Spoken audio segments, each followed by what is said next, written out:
So my daily routine রান্না সে একটা blog বানানো, একটা মিনি ব্লগ। সো আজকে হচ্ছে আমি পাকাইছি করলা ভাজি, কচুরমুখী, সাথে বড় মাছ। আর তারপর হচ্ছে ভাত বসায় আসলাম, ওইটা আমার শাশুড়ি দেখবে। আর হচ্ছে গরুর বট পাকাইতেছে আম্মু। আর সবচেয়ে কষ্টের বিষয় হচ্ছে আমি আপনাদের একটা জিনিস দেখাই। আমি এই সিঁড়ি দিয়ে, নতুন বিল্ডিংয়ের সিঁড়ি দিয়ে উপরে উঠা দেখে আমার ইউনিটের দরজা ভিতর দিয়ে বন্ধ। মানে এখন কি বলবো আমি বুঝতে পারতেছি না।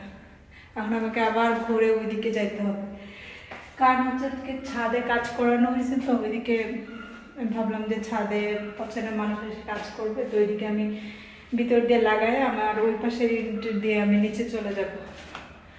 না এখন আমি চাইলে হাঁপ পাইতেছি, আর পারবো না। দেখ একটু বসি, না বসার ইচ্ছা নেই। এই যে দেখেন লাগানো ভিতর দিয়ে। How funny, how sad.